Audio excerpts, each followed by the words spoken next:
Borewell ಹಾಗೂ ನೀರಿನ ಘಟಕ ಸ್ಥಾಪನೆ ಹೆಸರಲ್ಲಿ ಅಕ್ರಮ ಆರೋಪ ಕೇಳಿಬಂದಿತ್ತು. ಬಿಬಿಎಂಪಿ ಕಚೇರಿಯಲ್ಲಿ ಈಗ ಮುಂದುವರೆದಿದೆ ಇಡಿ ಶೋಧ. ನಿನ್ನೆ ಕೂಡ ಇಡಿ ಅಧಿಕಾರಿಗಳು ಶೋಧ ಕಾರ್ಯವನ್ನ ನಡೆಸ್ತಾ ಇದ್ರು. ಆ ಸಂದರ್ಭದಲ್ಲಿ ಏನೆಲ್ಲ ದಾಖಲೆಗಳು ಸಿಗಬಹುದು ಅಂತ ಕಲೆ ಹಾಕ್ತಾ ಇದ್ರು. ಬಿಬಿಎಂಪಿಯ ಪ್ರಹ್ಲಾದ್ ಕಚೇರಿಯಲ್ಲಿ ಈಗ ಪರಿಶೀಲನೆ ಮುಂದುವರೆದಿದೆ. ಬ್ಯಾಗ್ಗಳಲ್ಲಿ ದಾಖಲೆಗಳನ್ನು ಹೊತ್ತು ತರ್ತಾ ಇದ್ದಾರೆ ಸಿಬ್ಬಂದಿ. ಯೋಜನೆಗೆ ಸಂಬಂಧಪಟ್ಟಂತಹ ದಾಖಲೆಯನ್ನ ತರಿಸ್ಕೊಳ್ತಾ ಇದ್ದಾರೆ ಅಧಿಕಾರಿಗಳು.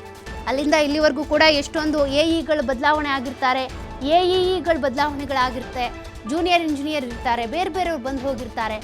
ಆ ಸಂದರ್ಭದಲ್ಲಿ ಇದ್ದಂಥ ಇಂಜಿನಿಯರ್ಸ್ ಯಾರಿದ್ರು, ಏನೇನು ಕೆಲಸಗಳನ್ನ ಮಾಡಿದ್ರು, ಯಾವ್ಯಾವ ಫೈಲ್ಗಳನ್ನ ಮೂವ್ ಮಾಡಿದ್ರು, ಅವೆಲ್ಲ ದಾಖಲೆಗಳನ್ನ ಕೂಡ ಬ್ಯಾಗ್ಗಳಲ್ಲಿ ತರಿಸ್ಕೊಳ್ತಾ ಇದ್ದಾರೆ. 5ಕ್ಕೂ ಹೆಚ್ಚು ಅಧಿಕಾರಿಗಳು ಈಗ ಪರಿಶೀಲನೆಯನ್ನು ನಡೆಸ್ತಾ ಇರುವಂಥದ್ದು.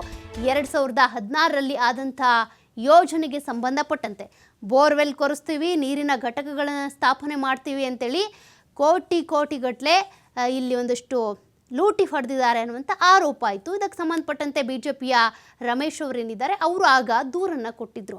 ಆಗ ಇದು CBI ಕೂಡ ತನಿಖೆ ನಡೆಸ್ತಾ ಇತ್ತು. CBI ಆಮೇಲೆ ರದ್ದಾಯಿತು.